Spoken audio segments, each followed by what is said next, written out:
And then we'll go from there. So we will figure out if we need a break, and then we'll also figure out, based on your needs as these three teams, if there's a need to do some independent work as teams in separate breakout rooms a little bit later, or if we just want to stay together and get some advisement about the next session and prepare for that. So it'll be very, very formative today. Okay, we'll just ebb and flow. I do want to acknowledge all of our patent consultants who are on the call, as well as our IU consultants. We're all here to help. And most importantly, we're really here to support your journey and your efforts in any way. So, Kirsten, do you have anything you want to add before we turn it over to Dr. Bash or anybody else? Yeah, just very briefly. So I just wanted to say hello to everybody. Welcome back to day 3 of designing and implementing high leverage instructional practices with Dr. George Bash. I'm Kirsten DeRoche. I'm an educational consultant in the Patent Malvern office, and I'll be one of the facilitators this morning. If you are looking for closed captioning, that can be found on your Zoom taskbar at the bottom of your screen. And if you click the button for closed captioning or live transcript, the transcript should be able to be visible. My colleagues and I will be monitoring the chat. Should anything come up or you have any needs, please reach out to any one of us. And once again, please join me in welcoming Dr. George Bash, and I turn it over to you. Well, listen, thanks a lot, Kirsten, and good morning to everyone. My voice is a little bit hoarse this morning. As the patent team knows, I'm in California, and so the sun hasn't even thought about coming up here yet. I do have a hot cup of coffee, so it should get better as it goes along. I really want to thank you for coming to share your stuff today. And just before we get started, I wanted to make a couple of comments. One is that I'm going to be, taking some notes, and as you share where you are in this process, I'm really interested in hearing whether there are challenges that you have moving forward, that you are wondering what other people have done about those challenges, and I might be able to share some of my thoughts about those challenges moving forward. And so that's the reason I'm going to be taking some notes, just for me to remember important stuff that you share. The other thing that I just wanted to start out with was to keep this as simple as possible. The reason we do lesson planning is basically 2 purposes, particularly using the 3 principles of UDL to drive that process. The first purpose is to be sure that we develop instructional approaches that recognize ahead of time in the planning process the diverse needs of students in the classroom, and try to run interference, if you will, by selecting instructional approaches that students will engage, as opposed to delivering instruction and finding out that they don't. We had that discussion in our first and second sessions. And then the other real purpose of this lesson planning process is the communication and collaboration across all providers, to be sure that everybody knows what's going on in Tier 1, and that those providing Tier 2, Tier 3 services and other support services can align what they're doing with what's going on in that gen ed classroom. And even though we've kind of taken 2 sessions to talk about that, those are the 2 big visionary things that we want to keep on our compass as we do this. There's a ton of flexibility, and I'm really interested in hearing how you are doing this, because there is no one right way to do it, as long as those 2 big ideas that I just shared with you again stay at the focus of your work. You have to fit this into the culture of the way you do work, and your district views instruction and the development of instructional strategies. But if we want kids to really progress and respond to that instruction, those 2 big ideas that I shared. So that's all I'm going to say at the beginning. I don't know if there is an order to who's going to go first, who wants to go first. So I don't know, I'll lean on either somebody to put in the chat, we'll go first, or to the patent folks to select somebody, because I don't want to get thrown under the bus. I'll let them get thrown under the bus. And I can put up here real quickly once again if you'd like me to. Is there any team that's interested in being the first? Let me put, and you should be able to see the template up there. And once again, this was a guide for you. It is not a prescription. So Great. And we have in the chat, it says that CV will go first. So it's awesome. Chartiers Valley. Yes, correct. It's Chartiers Valley. Good morning. Good morning. Have at it. Mark, do you have our presentation that you're able to share? Yep, give me 1 second to pull it up here and share the screen, and we'll be good to go. Okay. Way to go, Mark. And Kaylee, do you have the link for the glows and grows? So as other people are watching, they can provide some feedback. You got it. I'm popping that in the chat right now. Thanks.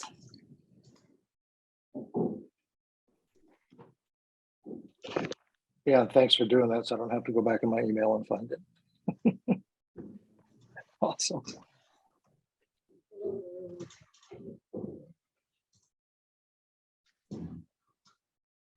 Okay. Here it comes right now, hopefully. I don't know about you, Mark, but every time I do this when I'm on a Zoom and I'm trying to like either share a screen or go to another URL or something, I'm sure that I'm going to lose the entire Zoom session. So You work somewhere that way. Okay. Can everybody see the screen now? Yep. Okay, very nice. So we're Chartiers Valley. I'm gonna sort of let our next person sort of introduce our entire team. I want to have Ellen Zissis talk a little bit about who we all are and but a little bit about Chartiers Valley. Hey, everybody. We just wanted to introduce ourselves, no pressure.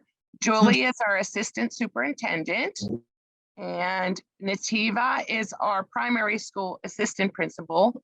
I'm Ellen, and sorry, I caught George's cold. I'm the primary school STEM teacher. Nicole is our intermediate school special ed teacher. And Mark is our principal of technology, innovation, and cyber education. Sorry. Our intermediate school is 3rd through 5th grade. They have 798 kids in those 3 grades.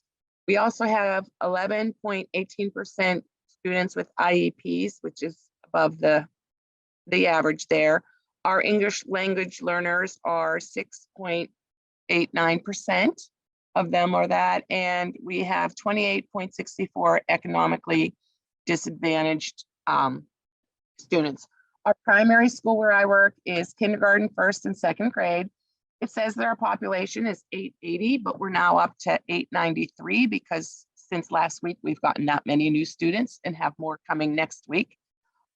We have 9.21% students with IEPs, and our ELL learners are 11.25%. So there's over 100 kids of there. And our economically disadvantaged is 34.89%. So we just wanted to give you a little bit idea of where we're coming from and our stats. One of the interesting things about our district that chime in there is if you look at our EL population, there's a big drop between the primary school and the intermediate school. We have a very transient EL population within our district. We have a lot that will come from overseas. We have a lot from the Middle East, that region, but they might come due to a health issue, come for graduate school for the parent, medical school, then they move back away. So we usually see them a lot when they're younger, but then they will transition out quite a lot as time goes on too, as a little bit of background. Yeah, thanks for sharing that, Mark, because I was wondering why I was looking at it in terms of that significant drop, close to 10% of your economically disadvantaged between K2 and 3-5. Mm-hmm. So, and the populations you described, at least the EL populations often contribute disproportionately to that disadvantaged category. Yep, and our economic disadvantage has gone up a lot over the past couple of years.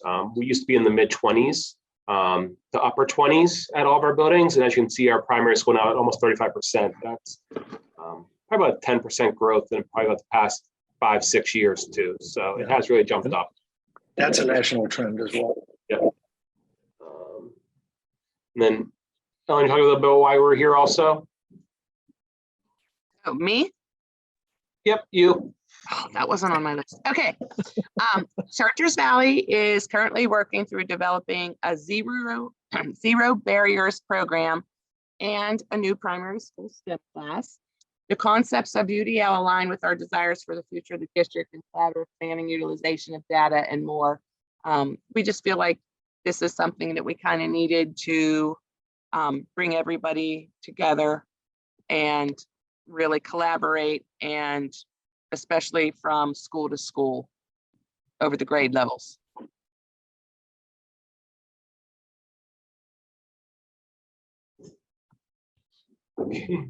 Okay, so as Alan said, I am one of the intermediate school special education teachers.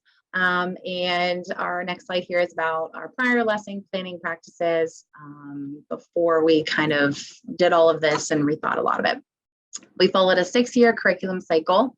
A core team wrote curriculum for each subject area by grade level, ensuring vertical alignment. Each teacher wrote their own lesson plans. Some worked collaboratively during provided common planning time. Many teachers reuse their lesson plans from year to year, and there's really no set template required, except when you're doing a formal observation. Then there's a formal template that you have to submit, but just day-to-day lessons, there is no formal template.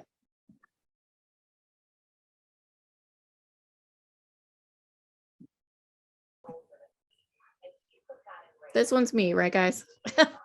Yep, it's you, Nativa. Okay, so I'm Nativa Tomasi, the assistant principal at the primary school.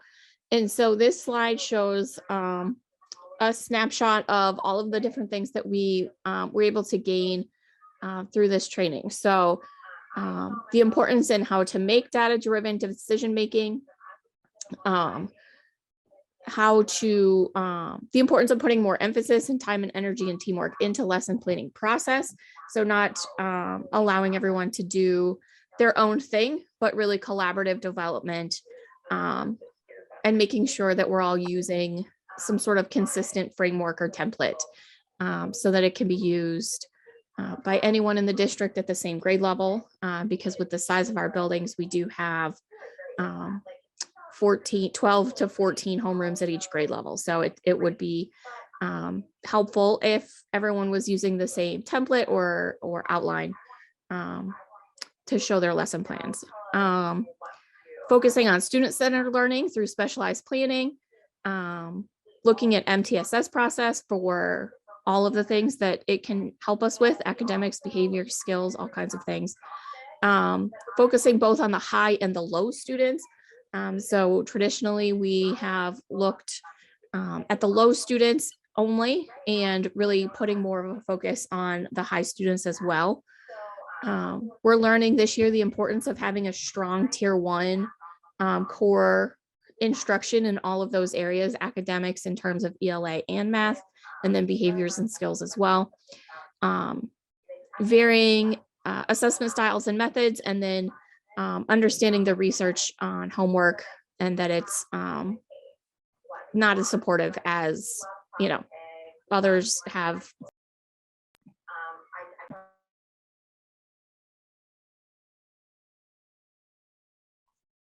So I'm going to talk about the action items that we're going to work on here. Nicole has said earlier that we have some consistency with our teachers and their collaboration. So one of the things we really wanted to work on was consistency in our common planning time. So across the district, common planning time is already set into the teacher schedule, so that our issue isn't with actually getting it into the schedule. We have it in their schedule every day. Our teachers have 30 minutes a day, K to 5 of common planning time. The concern that we have that we really want to address is how they use that planning time What's happening right now, we had scattered curriculum for years, and now we're getting consistency in our curriculum.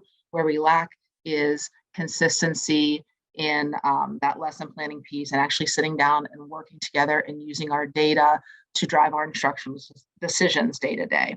So that's our first action step, is really working on that common planning consistency. Some of the barriers that we're seeing is that lack of consistency. To Nativa's point, we have two very large elementary schools. And when you get 12 to 14 teachers on a team, it does become hard to get them together in a room, and we tend to have them grouping off into small groups together and doing different things. We do have a barrier where we do have a larger group of staff than I think that any of us would like. The field data it's not reflecting the ability of their students. We really need to work on that data piece with our staff and having those conversations. The professional input, we do have staff members that feel that their professional input's not valued. So one of the ways we want to work on that is getting our principals part of those planning meetings so that their presence becomes typical in there, and that they can see that their input is valued in the planning process. And then involvement of non-departmental staff. So getting our special area teachers involved in that so that we can have cross-curricular collaboration happening. So ways that we're going to reduce those barriers is having our ongoing professional development, consistency in how we plan that for district-wide opportunities, as well as the building level one. And then, like I had already said, with principal participation in the common planning time. So Mark, if you want to go to the next slide for our second action step. So our second action step is creating resources to facilitate use of evidence-based instructional practice or approaches in Tier 1. So we want our department heads, our teacher leadership teams, and our curriculum teams to work together and create basically like a matrix of resources. We want to give them time to develop that matrix, so we know that these are all the things that we're working with in kindergarten, and these are the resources our kindergarten teachers have, and going throughout the grade levels for that. We want them to be research-based interventions or research-based investigations, I should say. A lot of times right now we have a lot of kind of random things out there instead of following that curriculum that we've created consistently. Again, barriers with a large number of teachers at each grade level does make it more difficult. And then making sure that we have the training on how to use those strategies effectively and the evidence of follow through. So having the look-fors in our walkthroughs, the conversations and our observations for our pre and post conversations for our administrative team, and making it a part of just kind of what we do at Chartiers Valley and not one-offs. So our ways to remove those barriers, we'll be looking at professional development.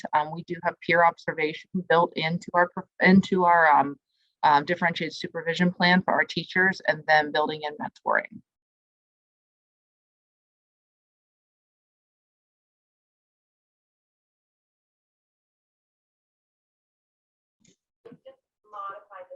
This one's you again, Me again, Nativa. right?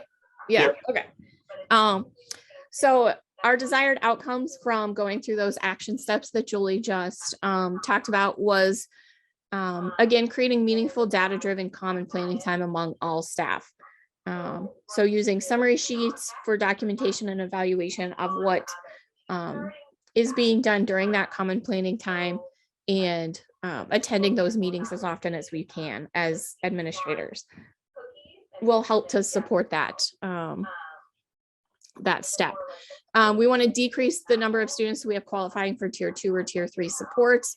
And we're going to do that by really focusing on Tier 1 instruction and strategies so that we can be sure that we're hitting at least 80% of the kids and they're getting the information material that they need in order to be successful.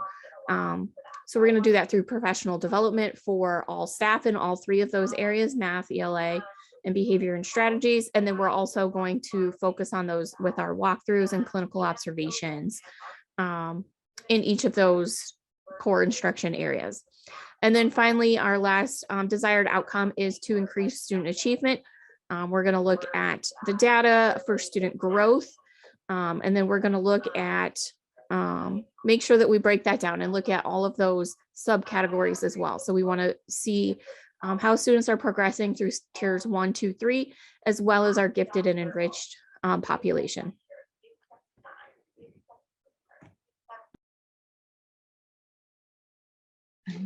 sorry, not sure why I jumped right there, but yeah, a couple of things just to chime in here about some of our desired outcomes is first we talk about wanting to decrease the number of students qualifying for tier 2 and tier 3 and really upping those tier 1 strategies. We've noticed that in some of our grade levels, our tier 1 levels seem to be dropping from year to year. Sometimes as low as only 65% of kids qualifying at the tier 1 level from our diagnostic or benchmark assessments here. So we really want to try to get that back up to the 80% mark, ideally even higher than that 80% mark. But I've been seeing that as being a concern lately. We're trying not to say that it's like, hey, due to COVID, because we know that we sort of noticed this trend prior to that also. But the go-to excuse is always that, hey, it's the COVID slide or it's the COVID this. Can't use COVID as an excuse for things. It's sort of now how do we truly look at what we're doing to close those gaps here within things. And that comes, and what's sort of nice about all of these is they sort of all drive back to that first desired outcome about that data-driven common planning time. Through the data-driven is where you make those best practice changes. Professional development from student achievement, all that comes from the data there for things too. So that's sort of our presentation in a nutshell. Any questions?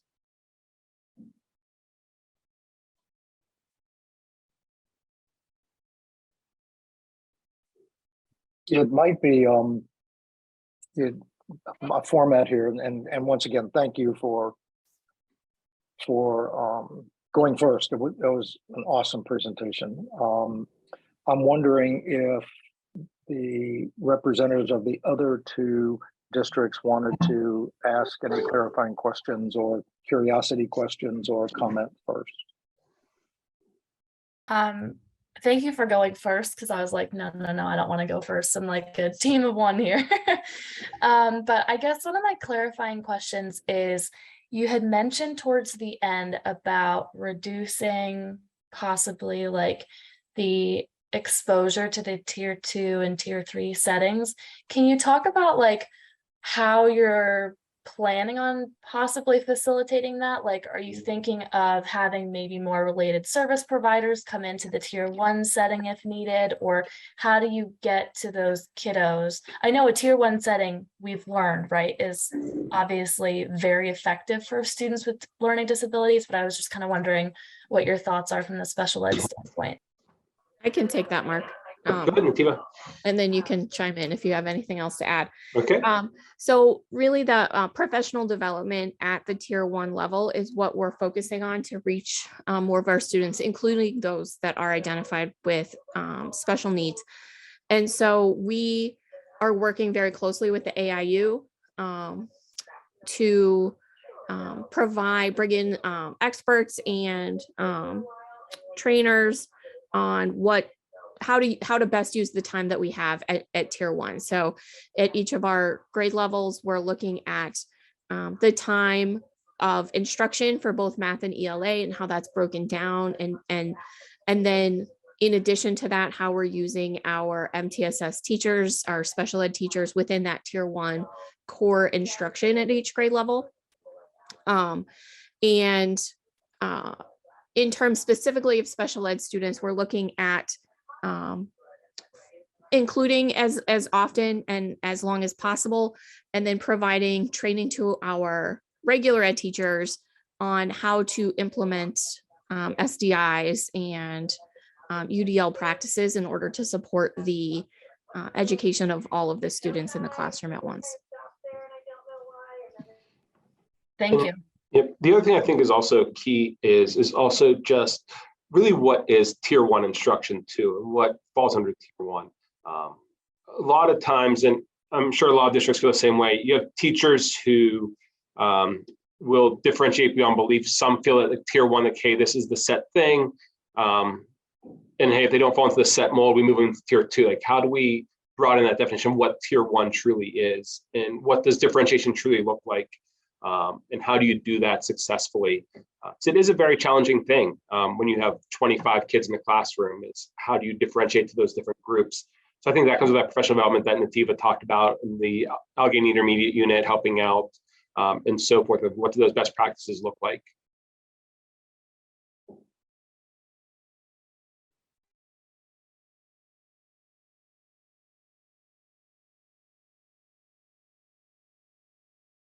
That was a great question, and I appreciate that. Other questions for this group from anyone? So George, there was a question in the chat about, Okay. or this is for the team. How do you find common planning time with all of the other meetings that need to be held for various initiatives? Great question.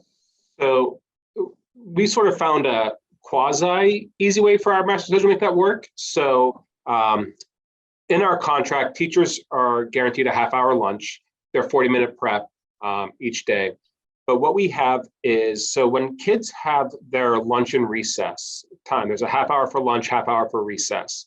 So we take a half-hour that time to be their lunchtime, and a half-hour be the common planning time for them, which gives that sort of like hour time. So, you know, sometimes they make it like a working meeting where they can eat and talk, which we're okay with as long as we're sort of having those meaningful conversations.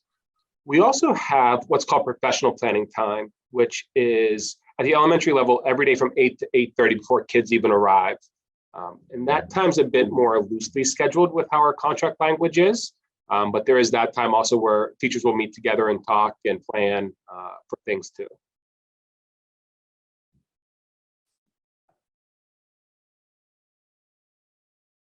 Thank you.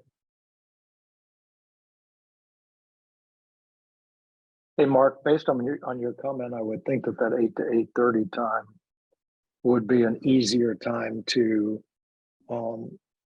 get different types of professionals together as opposed to the lunch or planning time. Is that accurate? So yes and no. The way our contract's written is that principals can lead that time or organize things at that time just twice per month with no more than 6 times per semester. So it's a little bit more limited in that regards. So there's some of that professional responsibility there of like, hey, meet collaboratively. And there are groups of teachers who meet collaboratively during that time and talk and work through things at that time, but it is not we can't mandate what that time looks like for them. Sure.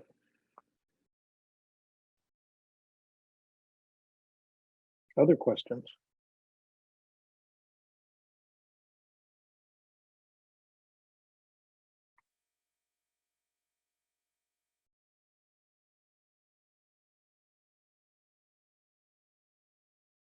Okay, so I'm just going to make a comment on a few things, if that's okay with you folks. Mark, are you good with that?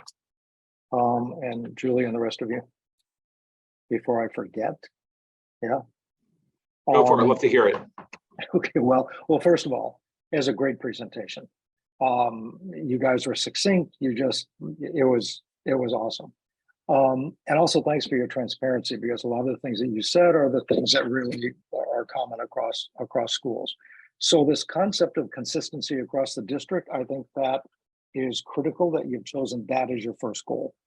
Otherwise, you're only gonna, if you don't do that, you're only gonna result in greater, I'll call it diversity of how buildings and what have you do stuff, which then is gonna be harder for you to come back and address that after people have gone off and done their own thing.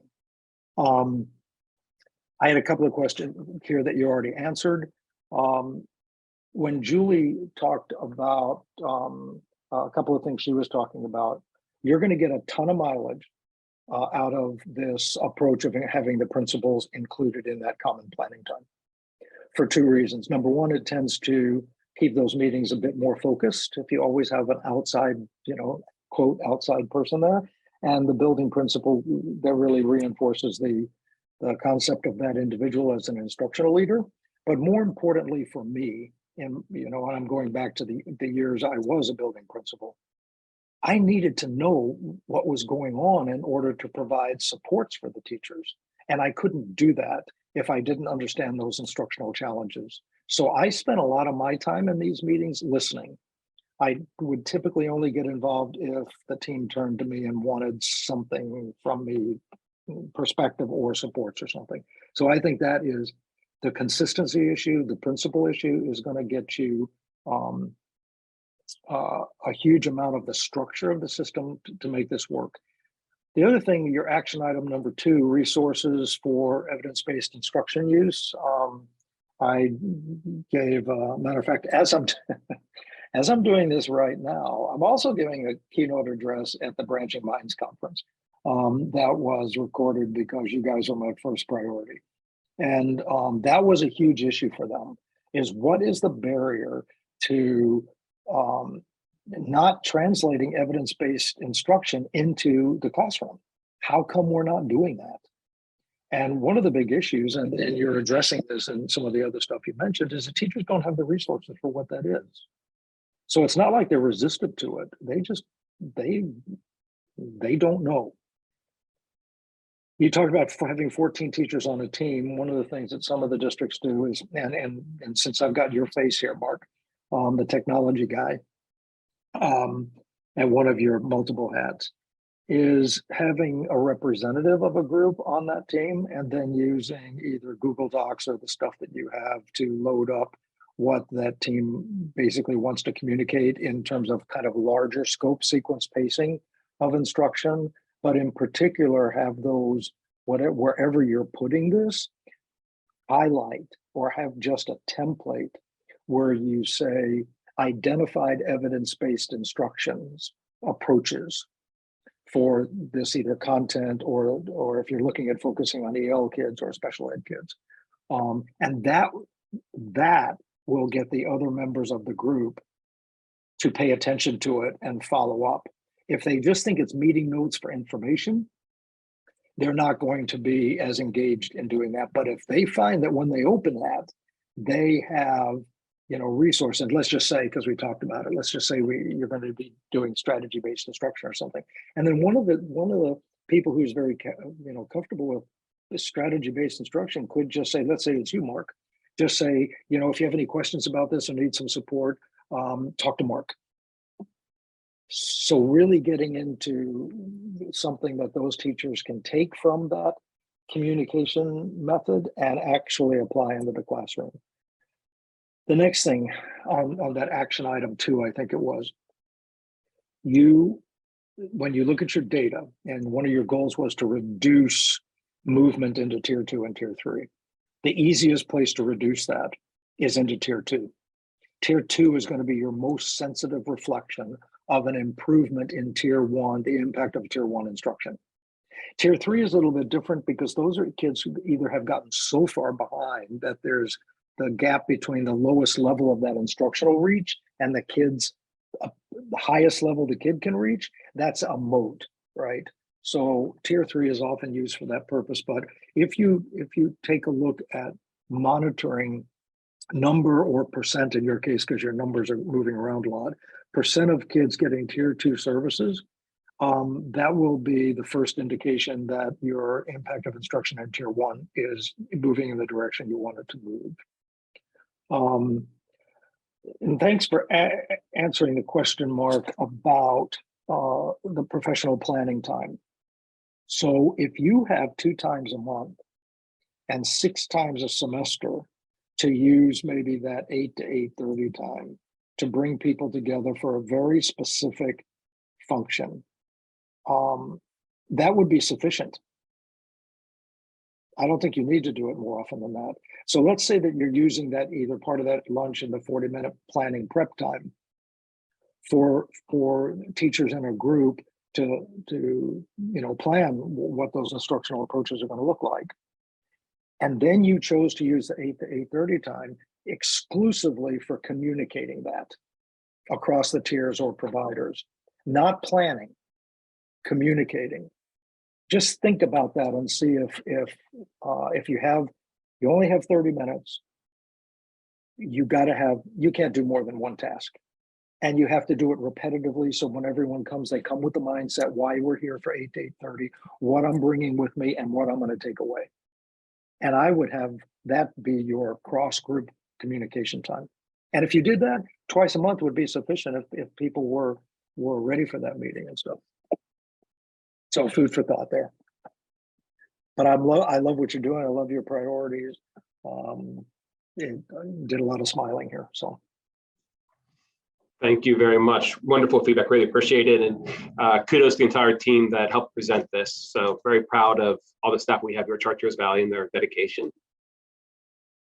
Yeah, I don't even know where you guys are, but I would be excited to work there. I can tell you that with the leadership you have the educator leaders. Yeah, no, it's awesome.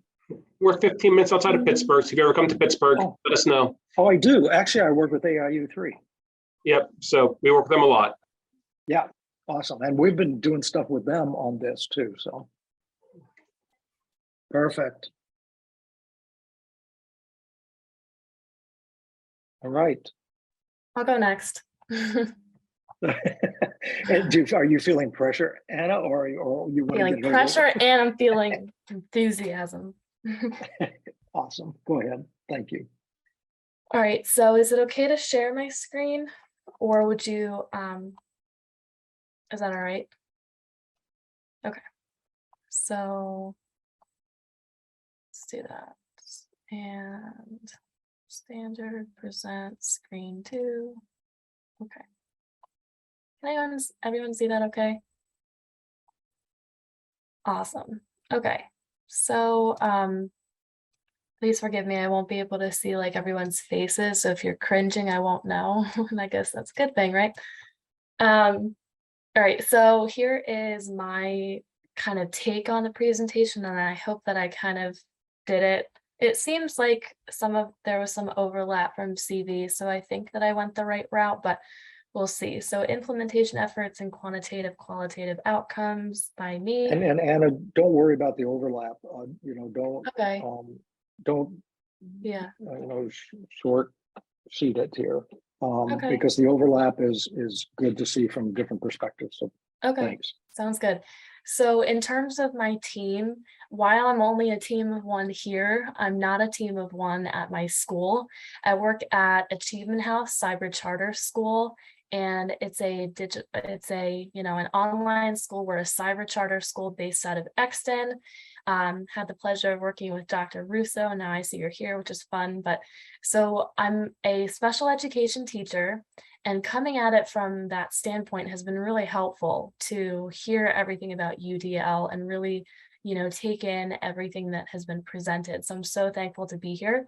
I'm also an instructional mentor. So the reason that I'm not being called an instructional coach is because the special ed director wants me to work with all of the special ed teachers, not so that they can kind of seek me out, but she wants me to be in all of the classrooms. So that's why there's that distinction.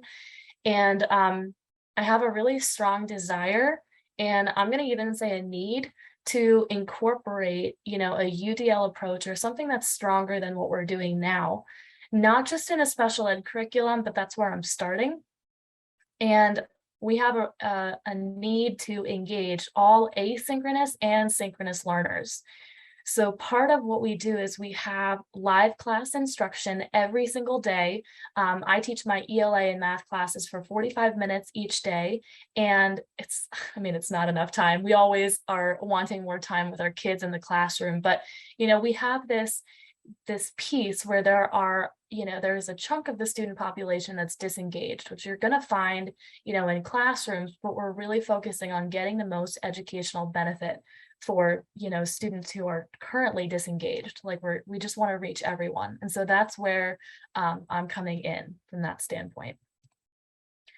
In terms of prior lesson planning practices, there isn't really anything specific. And I think that it allows for a lot of teacher creativity, and it also allows for, not to be cynical, but allows for apathy too.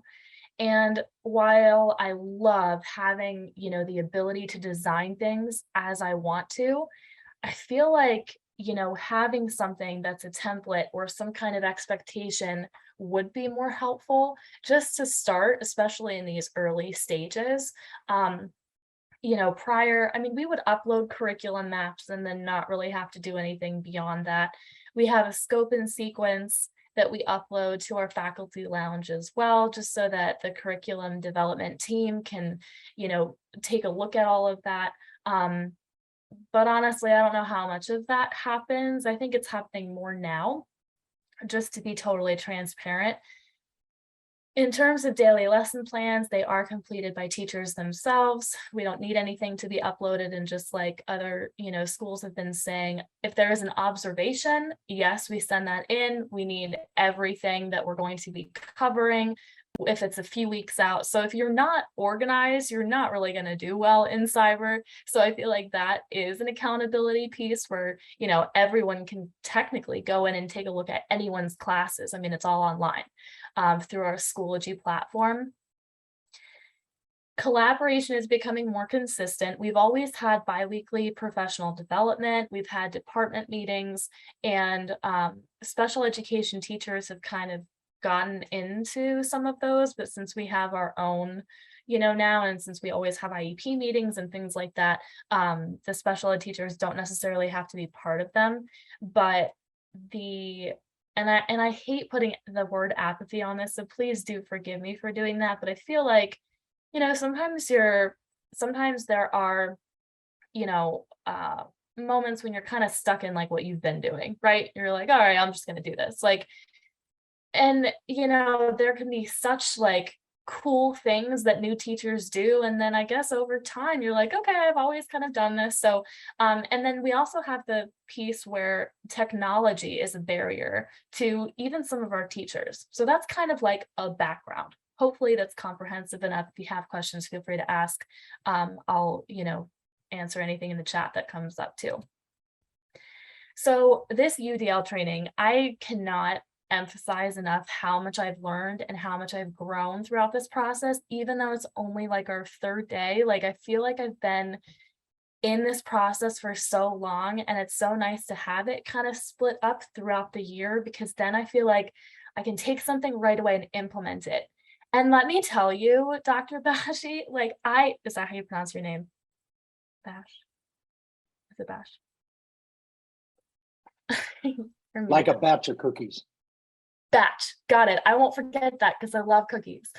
So Dr. Batch, thank you so much for everything. I mean, I think that there's been so much that I've learned, that, you know, I have like these new teacher tips that I send out every week to our special ed department, and like yours have just been coming up. Like, you know, I'm like, here's what we need to do, you know. I'm sending, you know, screenshots to my principal, and I'm sending things to, you know, our special ed director, like, here's what I'm learning and here's, you know, what we can do.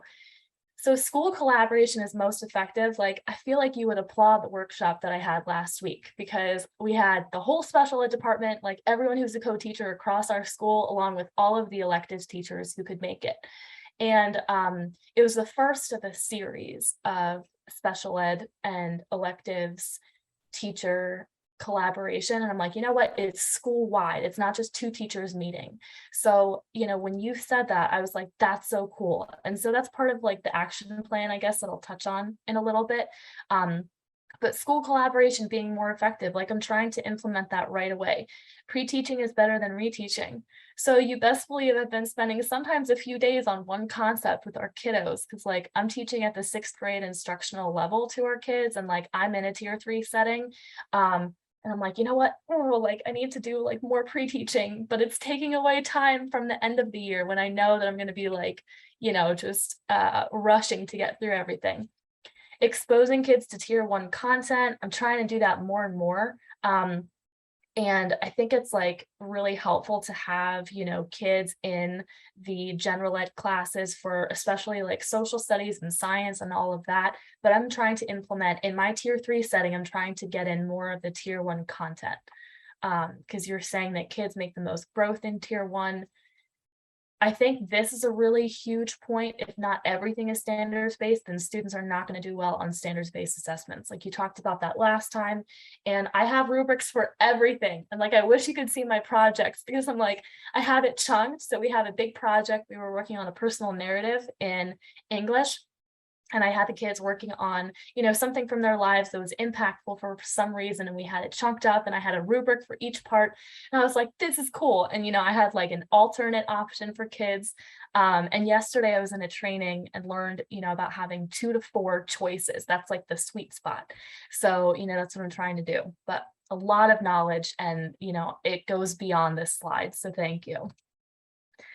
In terms of my action plan, I think there are 2 slides here, but school-wide collaboration, I touched on that a little bit earlier, really starting with the supplemental and itinerant learning support teachers, and then electives.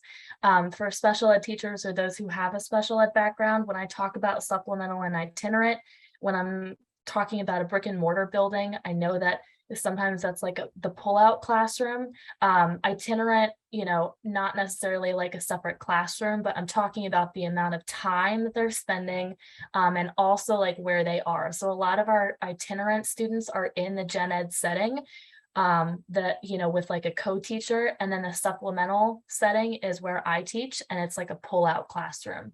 That's like my best comparison, because we're a cyber charter. Workshops, having them be school-wide. It was really cool to have that last week. I touched on that, but my, plan is to do that with all of the core content area teachers, and, have that collaboration between special ed, and make sure we have the vertical alignment so that when they're done in my tier 3 setting, there's nothing after me. It just goes right to gen ed. So having like that gap be bridged would be good. I'm using a lot of passive language right now. We have monthly supplemental teacher team meetings, and so I implemented that this year. And so all of our supplemental teachers are invited to talk about, we want to focus on that vertical alignment piece, and having the UDL be part of that. And I feel like we've been talking about that a lot, and there are a lot of really great things that have been happening this year, and I'm looking forward to a lot more. I talked about this already, but really doing that across the board, especially in the supplemental learning support. Like, we have now a whole life skills program, and my goal is to really, have that tier 1 content. Let's see how we can bring it into life skills. I mean, I think that's really challenging. And I think that's, where I'm like, I'm not really quite bridging the gap in my own mind with that right now. But I think peer observations were brought up earlier, and, I love the peer observations, because I feel like there is so much that I learned from other teachers.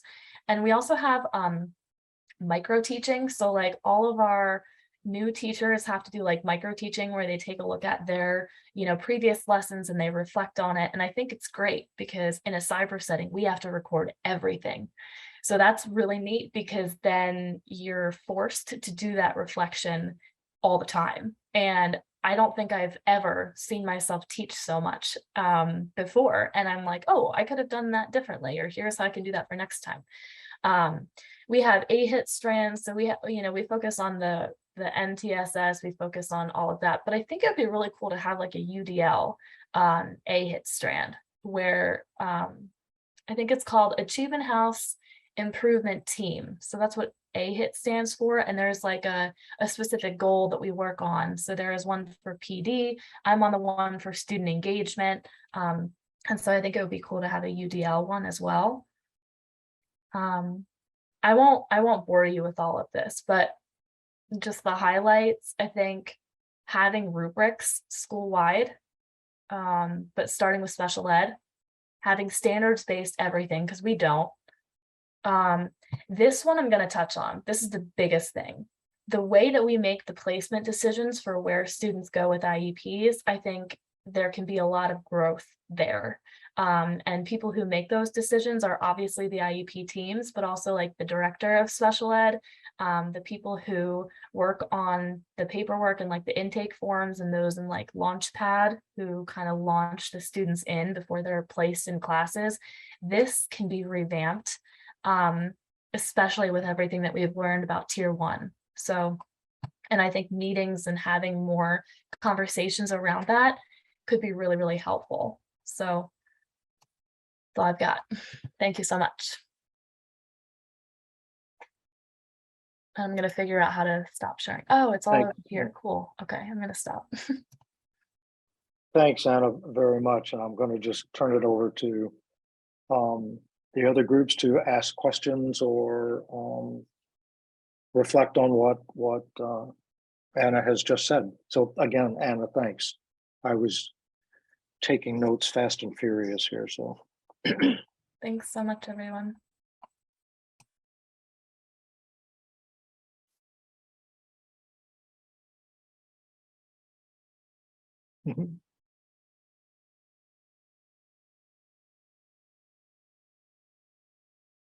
Reflections, anything that Anna said that resonates with what is going on in your school, or any clarifying questions?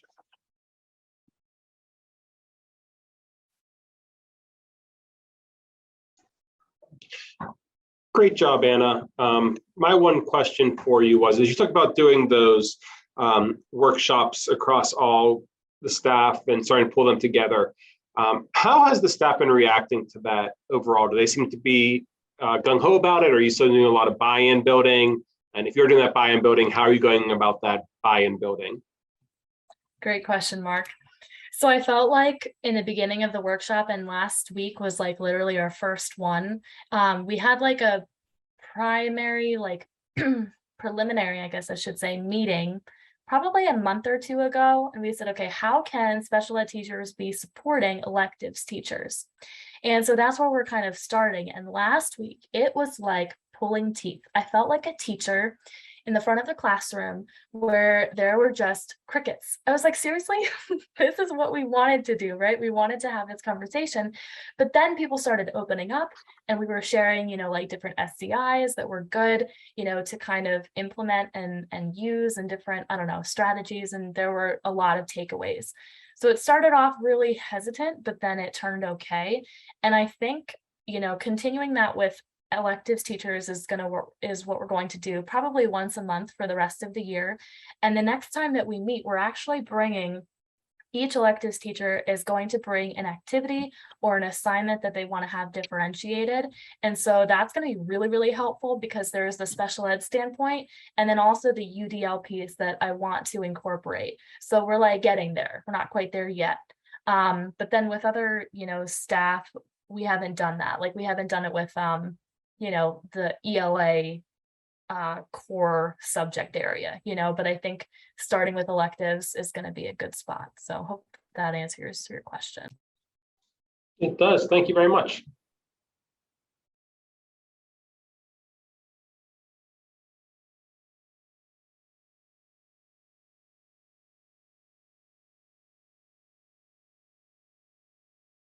Any other reflections, questions?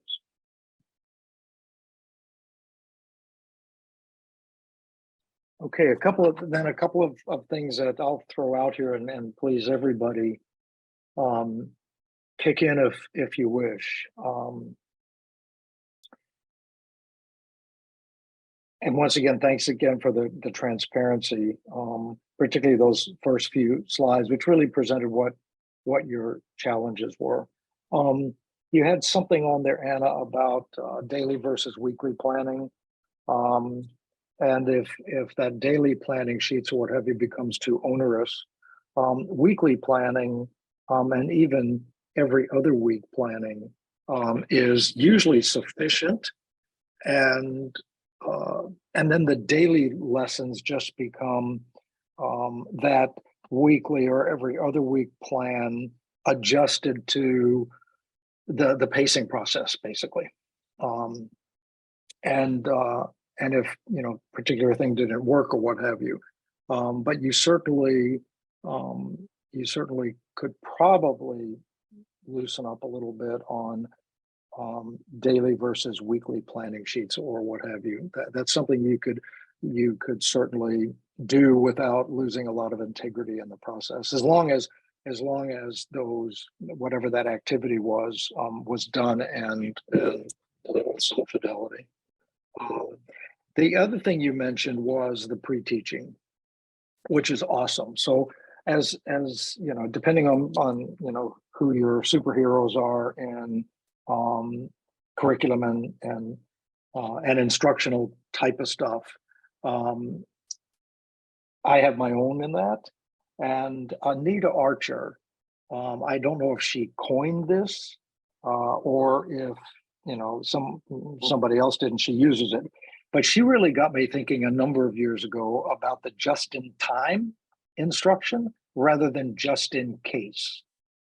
And for students, groups of students who need high impact practices, instructional practices to move them, whether these are your international baccalaureate and AP kids, or whether it's kids coming in who are struggling. Just-in-time teaching is designed to give the students what they need to deal with the instructional demand of the moment. Just in case, sometimes when I ask people, well, why are we putting so much effort in this? And it shocked me about how often people said, well, just in case, next year in 5th grade. And I'm like, just in case next year, we all may be floating in boats or something. So this just in time and pre-teaching is an example of just in time instruction. It's a highly, not only pre-teaching is one example of just in time. So I've found that people resonate very well to that just in time versus just in case when making instructional decisions. So I really liked, I like that you said. The peer observations, absolutely. You also talked about the micro teaching, and what you didn't mention, which I wanted to ask you about, is for the micro teaching, when you've done it, yourself and looked at your own stuff, or the peer observations, does your school or district have any guides for? I don't want to say evaluation guides because we're not judging somebody's teaching, but kind of a reflection guide that peers who are observing peers can use, or with the micro teaching, the same thing, to be able to make stuff a bit more concrete. So what do you guys do with that, or is that something you would need to do? Sure. So great question. In terms of the peer observations, if we are going in from the non-evaluative standpoint, we do the 2 wows and a wonder. Okay. So we say, here are the 2 things that really stuck out to me. Here's one thing I'm wondering that I have a question about. Could you clarify? And then for the micro teaching, I think that was our principal is really likes Dr. Hattie, really follows, John Hattie, and kind of goes through all of those types of things. So I'm not quite sure. I don't have the answer to that in terms of if there's a guide to follow for the micro teaching, because when I started teaching at Achievement House 6 years ago, and when I started, there wasn't a micro teaching AHIT team. Now I am mentoring people who are part of that team, because they're the new teachers. So all of the new teachers are automatically assigned to be in that group. And I'm sure that they have something, because you're new to cyber or new to special ed. I'm thinking there is going to be something for you to take a look at and follow, but I can do a little digging and see if I can find that and just share it with you, just if you're curious about it. Okay, yeah, absolutely. One of the things that I found and I think I may have mentioned this, at some point, in our work together so far. When I became a building principal, I was asked to be a principal in a building that needed some support. Okay, and I was not, when it came to teacher evaluation, I hated that. Number one, I don't like being evaluated. I like being supported and all that. So I revamped my entire mindset around how I was going to do that. And I viewed it from a peer observation perspective. And, the only difference between me and a peer would be at some point, I would have a signature on a form that was required by the district and the union. Okay. And so what I would do was, if I was coming in to do one of these required activities, I asked the teacher to tell me ahead of time what it was that person wanted me to focus on. So it seems to me with peer observations and with the micro teaching, it's not like, you haven't done teaching before and you haven't, but what you're doing is asking for somebody to take a look at some aspect of this that you're asking for support with. So as you look at the micro teaching, and you kind of said it when I looked at it, I said, oh, I could have done this a little bit different, or what have you. It helps on these observations, whether they're self-observation or peer observation. If you go in with a particular agenda around, hold on a second. I have new AirPods and they keep falling out of my ears. Is they know you're coming in to observe around something that they want you to give them feedback on. It's just a dynamic in an evaluation process that, my feeling was that teacher knows exactly what they're doing well and what they're not doing well. So why, play games around that? So tell me exactly what you want me to look at and give you feedback on. So just think about that. Having that advanced organizer by the person, say a peer teacher of yours, or as opposed to like looking at yourself in a micro teaching, like it's a YouTube channel or something. Really think about what it is you want to focus on before, and if you have a guide or a form, have that at the top. What do you want the observer to focus on? Because that makes the teacher feel like they have control over this process, and they should. I don't know why these aren't falling out all of a sudden. Next thing, would you talk a little bit more about revamping the placement process? Yeah, so at our school, we have kids who come in from all across Pennsylvania. And when they come in, if they're a special education student, we go through their paperwork, their evaluation, reevaluation, and see their different instructional levels. And they're kind of put into classes based on that, instead of having them kind of start in the tier 1 setting with a ton of support. Sometimes they're just placed right into the supplemental learning support setting, which, for some students who are at the 1st or 2nd grade level, that's going to be appropriate.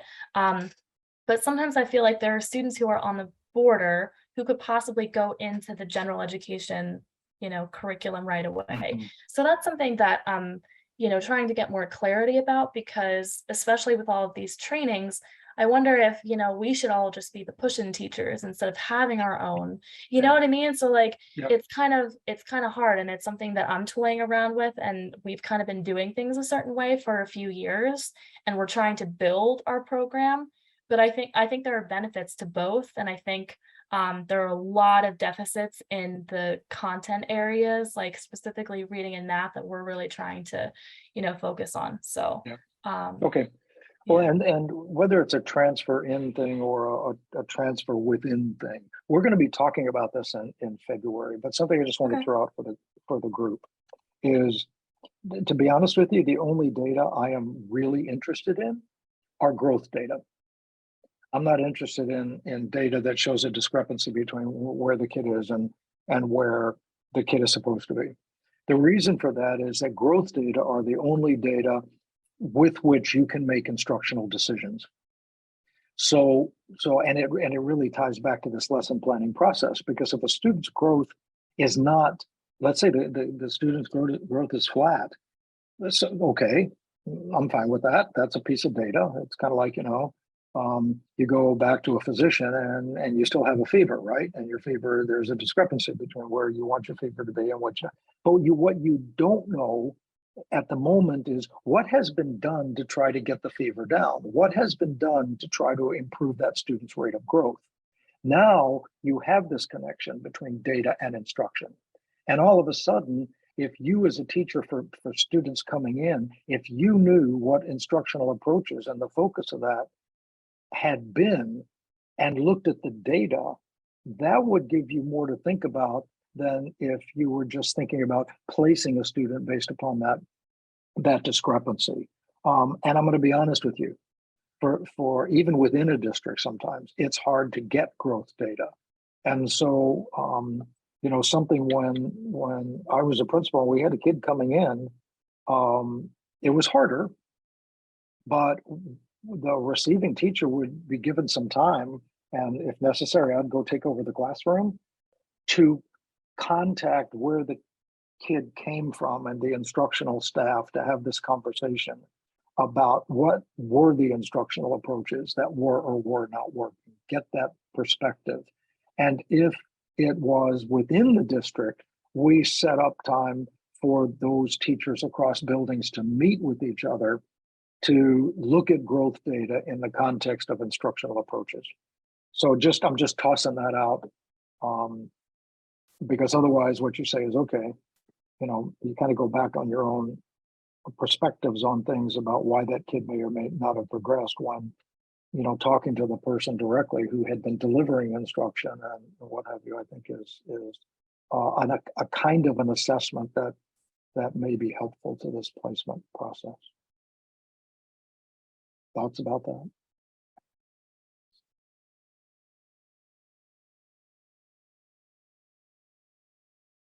Okay. Did I lose people or are you still there? Somebody, Mark, you talk, or somebody just say, I can hear you. We can hear you. Okay, thanks. The other thing I'm going to suggest again, and you brought something up that's really important, Anna, and when you said the crickets, I love that.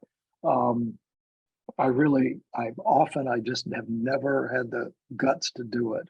I want to have a little recording on my iPhone that when nobody talks, I can make it play cricket sounds, and just let it go.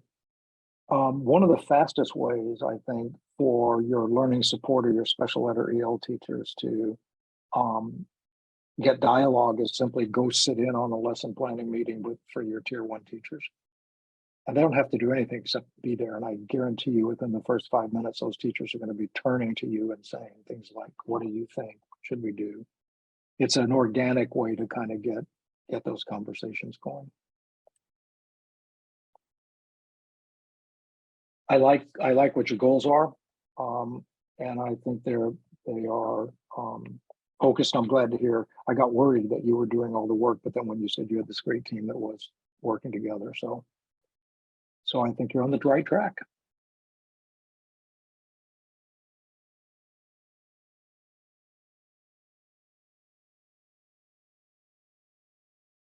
So do we just have West Mifflin area to go?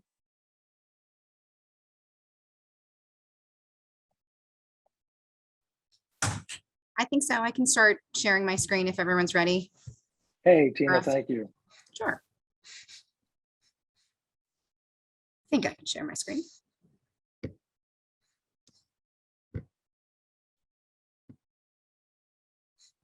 All right. So let me see if I can go to my slideshow here.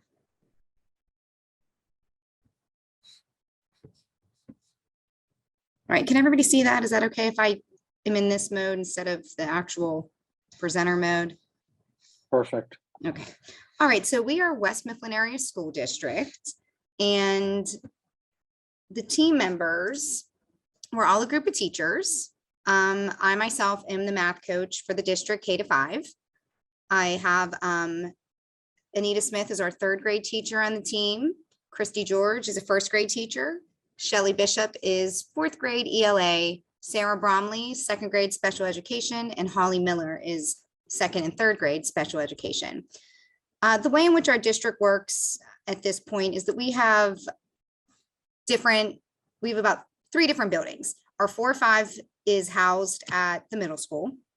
We have a K-3 building, which is a smaller building, and they average about 2 to 3 of each grade level, K1, 2, and 3. And then we have a larger building that has about 5 of each grade level, K to 3.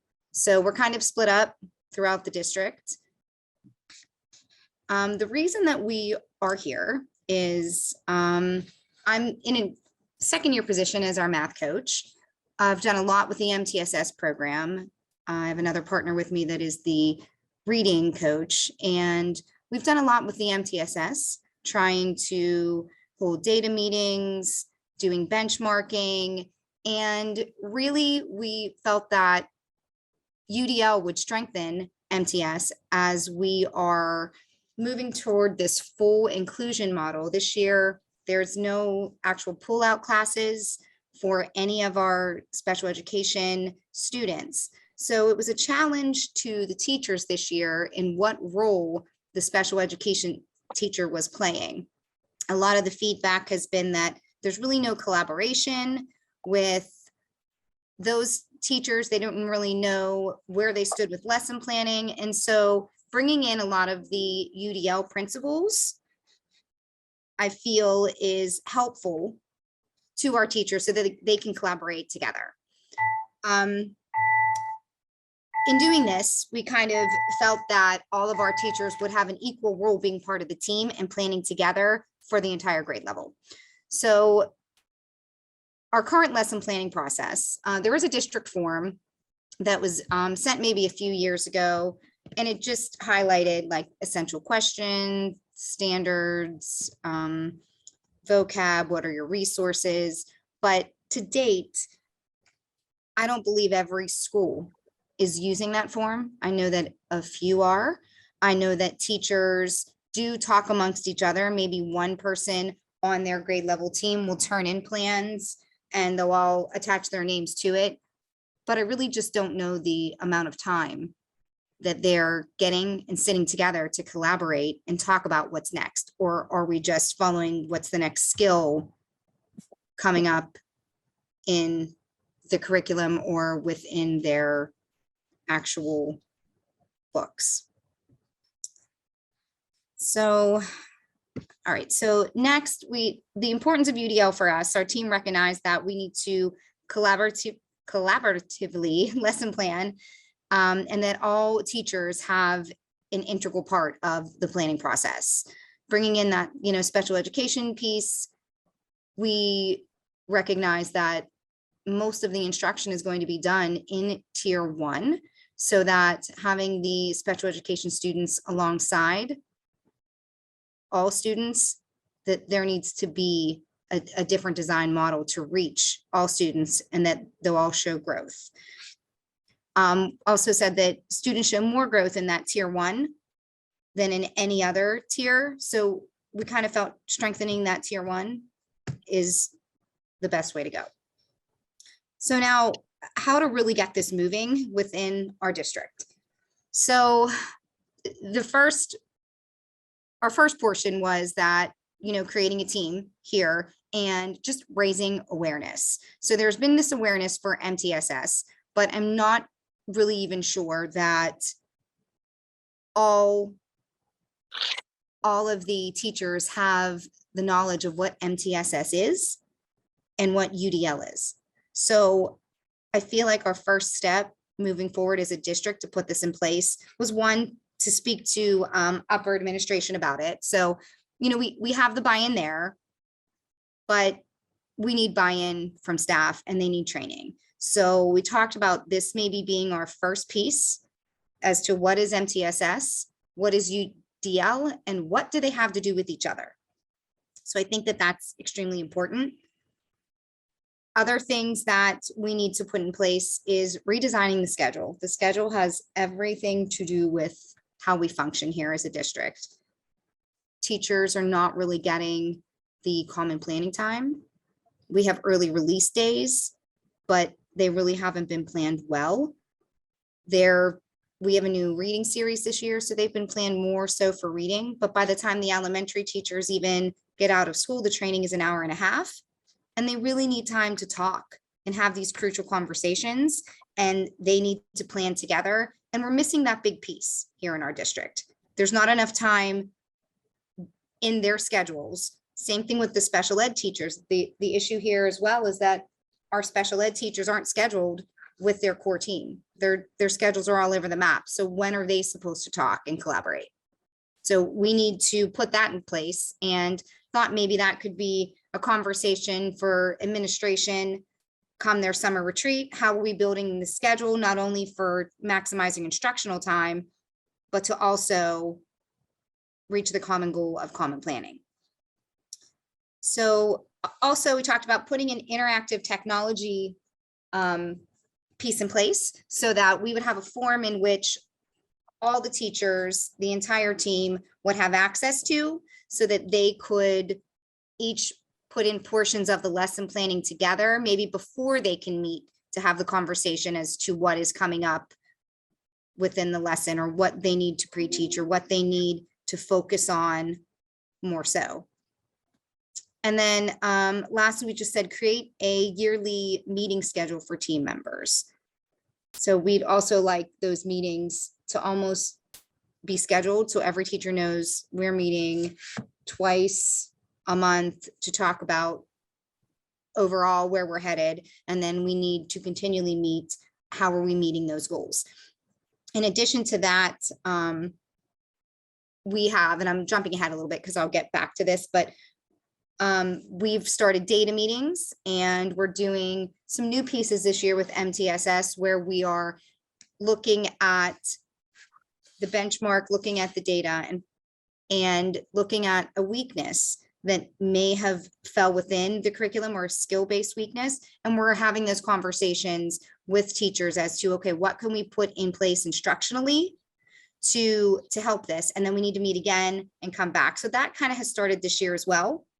But again, this is why UDL is so important, that we're planning with this knowledge in mind.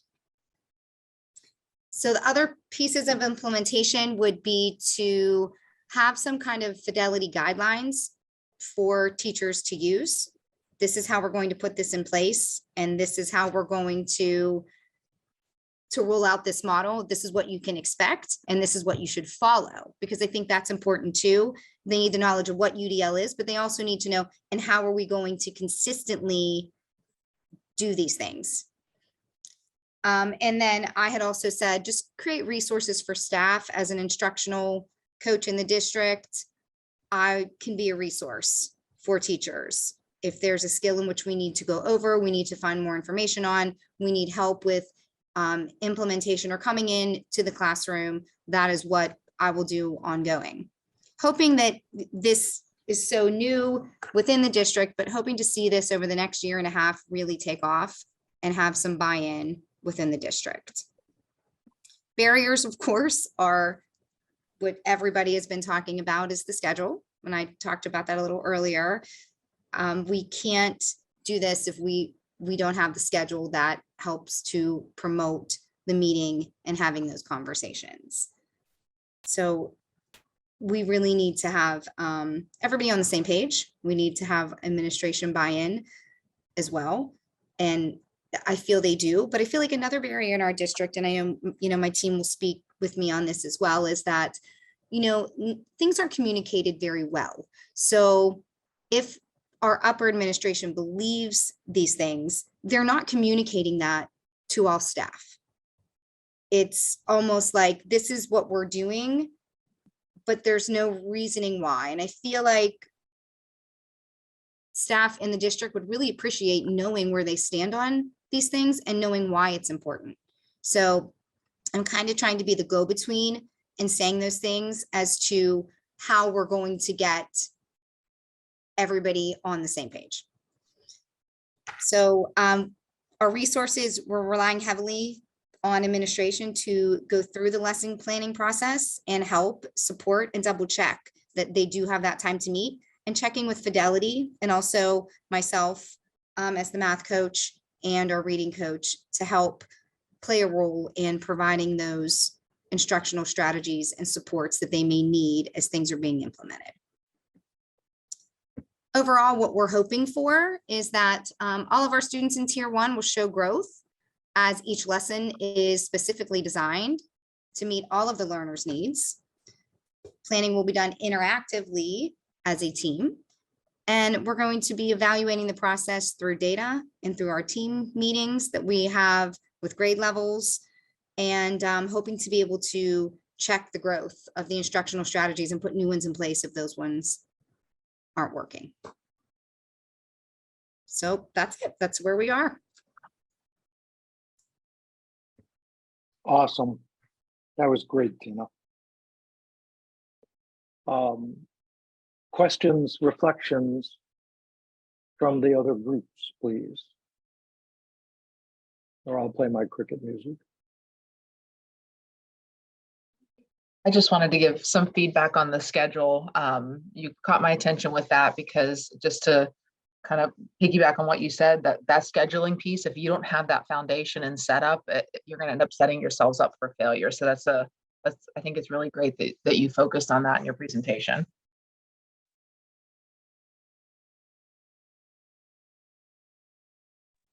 Thank you. I appreciate that. I feel like a lot of this is out of our control. we're teachers trying to get buy-in from our coworkers, but we also need so much support from above, and we can keep having the conversations and bringing awareness, but it really has to start there so that we can do more.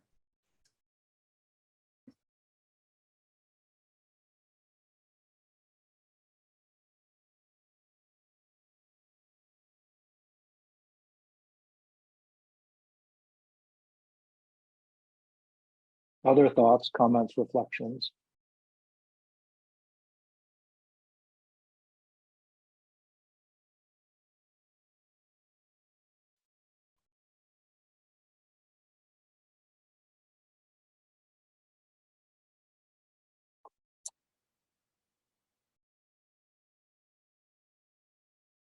Okay.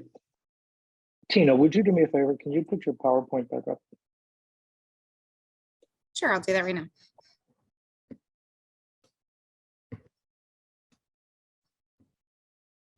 Okay, and go back. Yeah, go to the second. Next slide, please. Next slide, please. Perfect. Is there anything else? So on this slide, what caught me on that I made a note about is when we first started doing this years ago in my state and the inclusion model. The first thing, and this just I'm reinforcing and resonating your comment. The first thing that came up that was the first voice that came out in a kind of consistent and organized way were general ed, but really special ed teachers asking the question, what is special about special education? Feeling kind of that, lack of what do we do now? And you mentioned that. Are there any other, outcomes from moving to full inclusion that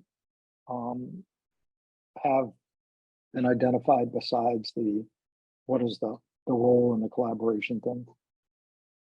Yeah, I mean, I feel at this point that our special ed teachers feel like, as you said, that there's nothing special about it. They just feel like a glorified aide. They don't know what's going on. They stop in a classroom and it's almost like the question is, what are we doing today?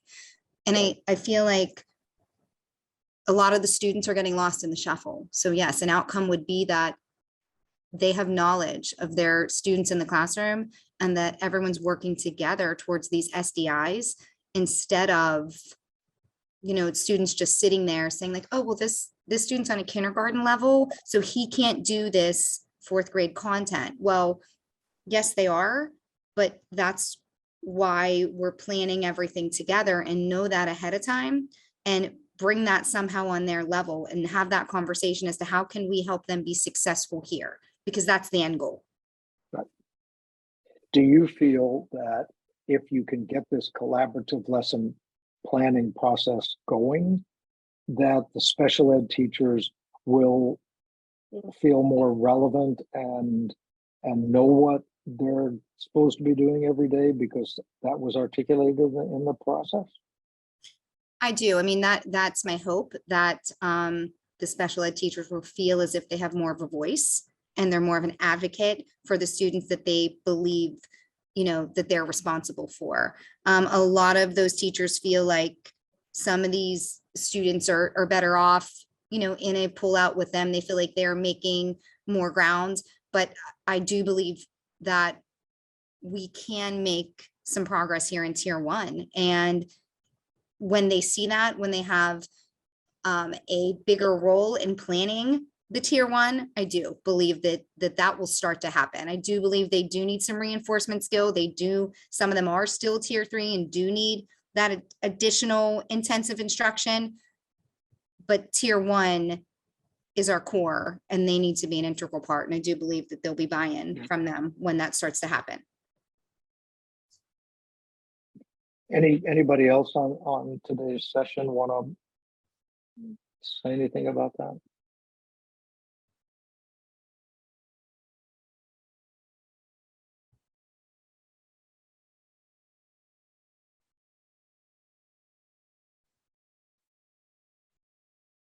Okay, so because I just don't want to be doing all the talking here.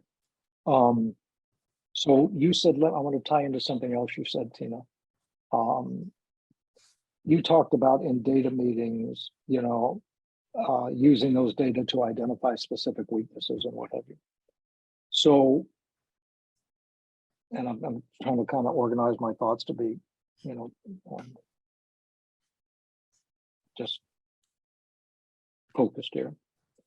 If one of your goals that I think is attainable based upon everything else you've said, and I'll make a couple of additional comments about that in a moment on the following slides. If you focus just on your special ed teachers initially participating in the lesson planning meetings, don't worry about anybody else. And provide them with some recommendations or guidance about how to participate in that meeting. So for example, when the teachers are saying, here, we're going to do this, this is going to be our instructional approach, that special ed teacher in that meeting would say, well, based upon what you already know in our data, Tina's weaknesses are not going to enable her to engage that lesson initially. So what I can do from my part, that might be pre-teaching or something. And, what we can do as a team is to figure out how we're going to scaffold that weakness during the actual lesson. And that might be have that special ed student work with somebody else who can either read the passage or whatever it might be. So that way the special ed teachers would really, feel like they're bringing their SDI knowledge in, and the general ed teachers with their anxiety about having these kids in their class or their belief that they're not doing as well, that could also be addressed just by this one activity. So I think if I were working with you in this location, my thought would be, let's at least start, whether we pilot it or however we want to do it, getting those special ed teachers in on and work on a schedule for just including them in the lesson planning process, but then also working with the special ed teachers directly to talk about what their role would be and how they may have to think differently about instruction. One of the big issues, and this is not a negative, but special ed teachers have a huge amount of protective ownership for their kids. And with that protective ownership comes a little bit of, maybe the special ed teachers also believe they could do a better job if they pull these kids back out. So part of this is letting go and letting go of that control and sharing it. But there have to be strategies to do that. So, and one of those could be special ed teachers focusing on what it is about the student that lesson approach or that instructional approach, the student can't do this. Okay, well, just don't say they can't do it. Come to the table with ways in which that approach can be broadened or modified and what they can do to stay focused on those kind of activities. That's just my thought about that. What are your thoughts about my thoughts? I have to agree. I feel like as there was this movement this year, there was no background as to the why. So it did leave a lot of teachers, almost every teacher, special ed and regular ed teachers, confused as to what do we do now. So I feel like we're in cleanup stage right now as to recognizing this is a huge problem, that we didn't have anything in place when we just said this is the way it's going to be. So now we're backtracking, and now we're trying to say, okay, this is MTSS, this is UDL, this is how we're going to come together and collaborate and find out what everyone's role is. So those are my hopes, that this will take off within our district. But again, it can be frustrating on the standpoint of it's not me making those ultimate decisions. My voice can be heard. I can keep bringing these ideas. I mean, I'm going to share my, the PowerPoint from our team with, the higher ups that make the decisions, and keep them kind of in the know of what we've been working on, hoping that they're with us to support us in making these changes. Yes. So you have given me so much here. And by the way, as just up front, if you go to the next slide, I'm going to ask you to come back to this one, but if you can go to the next one. Keep going to the next one. Yeah, so you're full on here. Here's some generic things I really like about what you presented. Number one, you have very specific action items. Number two, you have who is going to do those action items. You have dates when they have been done, and your progress monitoring what the next date is going to be. So that action item calendared, what the focus of it's going to be, and who is going to have the responsibility is simply awesome. So you're right on. And these are my interpretations of what you're saying, and I'm going to be, hopefully you understand that I'll tell you what I think. That doesn't mean it's being judgmental at all. I'm just sharing my thoughts, and you're a bright person. You do with it as you see fit. The mindset I believe that is going to be most important for people such as yourself and your colleagues that you had on that second slide, from the administration, is you don't want to go to them and they give you their blessing. That's not what you want. If they say, well, we're really happy to support you, now you have to be careful with this. This is what I would say, but of course I'm not getting a paycheck there every week. I would say that's awesome. We greatly appreciate your support, but what we really need is your leadership. And they might say, well, what does that look like to you? And you've already identified what that looks like, Tina. The administration, so I'm going to go back to, I'm an evidence-based guy. So Joyce and Shower spent 25 years of their careers trying to identify how to engage teachers in implementing increasingly contemporary practices. And they identified two things, and they're exactly what you've identified. Number one, teachers will embrace a wider array of educator practices if two conditions exist. First, they clearly understand the need. You called it the why. And next, they will embrace it if either they have the skills to do it, or they understand that they will get the skills and support to do it. So using your words here, the administration will show leadership if they say, here's the why. And the answer to that why would be student success data. Say, what have we done? And I'm going to go back and backtrack on that for a moment, and have conversations with everybody around consensus.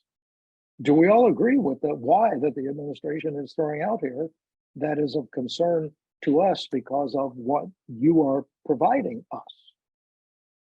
And in systems change literature, we go through three interrelated steps or processes. One is consensus, and the consensus is always around the why, getting people to say, you know what, you're right. And we agree that this is a huge district priority. And we think we need to, that if we address the why, that our kids are going to improve, et cetera. And then the second thing that the administration would do is to say, well, here's the what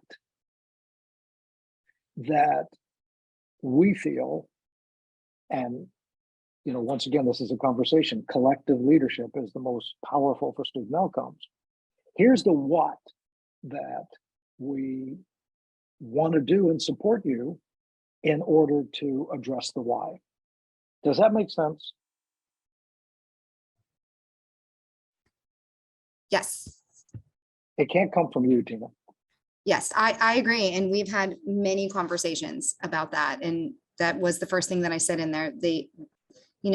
The whole staff needs to understand, why are we doing this? What is the point of this? Why do you believe this? And once that's communicated from upper administration, it will begin to make sense. And then they need to say, this is how we're going to do this. And we're missing those two big components of buy-in. And ideally, if I'm sitting at the head of that table, my process for doing that would be to first have conversations, courageous conversations with all the principals, assistant principals, or what have you. Then I would ask them to have courageous conversations with their teacher leaders. And then come back and let me know how that went. And based upon that, come up with a decision is, are the schools, and that's everybody, are the schools ready for this why and what? But don't do it rogue. So those kind of steps are something that, if somebody says, what should we do? That might something that you might want to think about. Because you represent that teacher voice as well as your colleagues on this, that are taking on this kind of responsibility. Can you go back a slide, please? A couple of slides. Go back to that one that had the form on it. All right, that's good. Nope, a little more. So you got this current lesson planning form, right? My hypothesis, and please tell me, is that form really wasn't created for the process you were wanting to implement. Yes or no? No, it was not. I think it was Okay. just to streamline everybody using the same form, but Yep. It's not to dig deeper into instruction. Right, and if those, you intimated that those people basically are either doing malicious compliance, avoidance, or doing it the best they can and turning it in, right? So when this process, you move this along, there should be an organic understanding that form is not going to be helpful. So let that play out, and then let people develop a form that is, as opposed to developing one and then giving it to them. So I hear what you're doing here is, look, like we're going to start using the form. That's good. We need consistency. It reinforces all that kind of stuff. But they're going to say, this form isn't helpful to us with the direction we're going. Say, awesome, then develop a new one. So there might be an opportunity there for that to be a real success story. And go forward on a couple of slides again. I have one more thing and I'll quit talking. Keep going. Hold on. Keep going again. One more.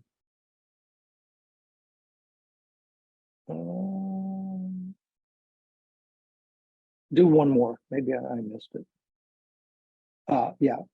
No, keep going again. I think it's nice. Keep going. Was that the last one? Yep, last one. Okay, backtrack to that plan that includes next summer. I just have a next summer note here, and I just must have missed it. It may have been that first one. Implementation. Or no, video. go forward. You had it as something for the summer, I thought. Maybe not.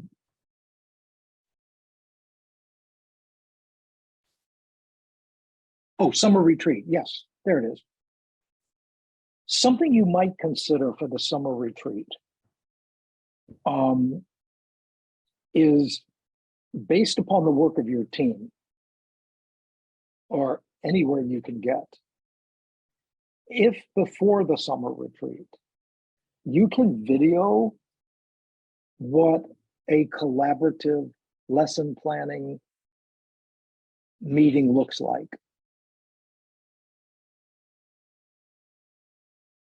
And during that summer retreat, start off with that.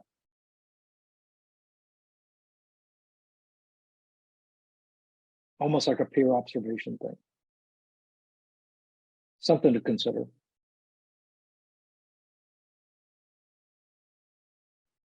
And then the last thing, I just made some notes here to reinforce, you're doing the same thing that that the first group, to getting the principals to participate in those collaborative lesson planning meetings is critical.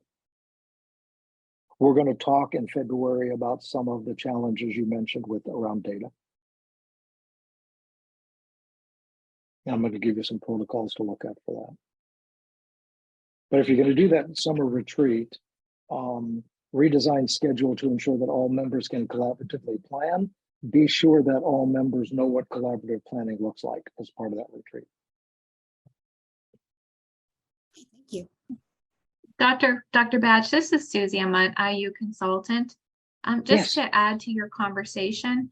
Please. So Tina, I don't know if you know about the TIES Center. It's a TIES. I dropped the link in the chat. They have a really nice planning tool in there. It's called the 5, 15, 45-minute planning tool. And what they've done is they give you a planning tool, which is a sheet that you can fill out. But what I really like about it is if you have 5 minutes, they have a video that shows what it looks like if you have 5 minutes to plan with the teacher, then a 15-minute and a 45-minute video. And they used to just have the audio, but they recently added the videos. And so I've been showing that when I do my presentations out in the school district, and it's really nice. We've had a lot of success with it. So I did drop that in the chat, and I thought maybe it would be helpful to the group. Thank you. Susie, thank you so much for that. Sure, That's you're exactly welcome. This is exactly, the more we can either model or show what something looks like, and then have people respond to that, what is the first step that we want to ensure with effective instruction, right? It's sufficient or common background information. We do that with our first grade students and our 12th grade students, and we need to do it with adults as well. And so, giving everybody an opportunity to look at either these videos or one that you make, that's an instant, you instantly establish this common language, common understanding around what you're talking about. And then people can edit it or say, we're already doing this, but I like the way they did that, as opposed to just start off, raw. So Susie, thank you so much for that. Oh, you're very welcome. They did just had the audio before, but then they recently added the videos to it. And we showed it at a school district. And I think it went over pretty well because it really does clarify about who does what and how to make all that planning happen. And what I like is it has, if you only have 5 minutes, this is what you discussed, 15 minutes and then 45 minutes. So yeah. Now the 5-minute video isn't just a teacher screaming, is it? It's so what it is it's the teachers just sitting there. They model it during the video about actually what it looks like, what you discuss if you just have 5 minutes. And the videos are they're very short. I think maybe 5 minutes long, something like that, but it actually models each process. Yeah. No, something that I learned early on in the culture of education is that showing people stuff is far more effective in education than talking to them about it. Right. Even if you show them stuff they don't like, they'll let you know. And there won't be crickets if you have videos. Hi, this is Lisa Russo. I just wanted to jump in and add to the conversation. I'm a consultant here at Patton East. And our Inclusive Practices Initiative has a UDL series that actually started this week on Monday evening with Nicole Tucker-Smith. And she really is another dynamic presenter with UDL mindset. And we're offering this series, the next one is in January. And I put that in the chat in the January, and we're talking about mindset here. This might be a nice kick. We are recording these webinars as well, but she's talking about options for mastery-oriented feedback with a growth mindset. And That's going to be on January 30th from 3:30 to 5 p.m. And the reason why I'm sharing, these training opportunities is that I saw in a lot of these presentations that, you do want to get resources and trainings to your staff. And this would be a nice way to kind of kick that off if you're interested in, doing it sooner than later. Again, they're recorded. If you can't, you can register and you'll get the recording after the fact. The other thing I did drop in the chat, and I hope you were able to access that, was a Padlet with a bunch of different UDL resources on there. And one of the resources is a UDL lesson plan review template. Again, that was created by Katie Novak. She's another UDL consultant that we use here at Patton, as well as with Nicole Tucker Smith. But she offers some great resources. And if you're not signed up for her newsletter, she sends those out monthly, and with a lot of different resources for educators to use. One of them being this UDL lesson plan review template. And also there is another template where it really spells out a lesson plan if you really want teachers to look at how a lesson plan should be, what kind of a lens to be looking at your lesson plan. But starting with that goal, what is your goal? What is your intention? And really, asking yourself and reflecting upon, like, what is the goal? Is it the goal to write? Or is a goal to explain, butterfly metamorphosis? What is the actual goal? And so just starting with the goal in hand is a great way to start that conversation, especially with our gen ed folks. So just wanted to put those couple things in the chat for you. Lisa, thanks so much. I see some people responded in the chat. I really am glad you said to ask what the goal is, particularly with students who struggle. And you gave a perfect example there about the butterfly metamorphosis. If that's the goal, then everything else we do is simply ways in which the kid can attain that goal, not a specific way. So that's awesome. And that's what leaders do, by the way. They, get people back on focus by saying, hey, what's the goal here? Do we want the kid to know about butterflies, or do we only want them to know butterflies if they can learn about them this way?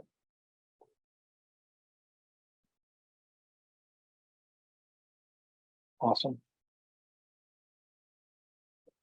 So I want to, since this was the third presentation, I really am impressed by how you've taken what the first part of this series has provided to you and made it your own, and took the time and both, not today as only, but all the work you've been doing this fall semester to bring it all together in a way that makes a lot of sense to me, and I think a lot of sense to each other. So, and I want to thank these three groups for doing that. I'm going to turn back to the Patton folks here, given where we are.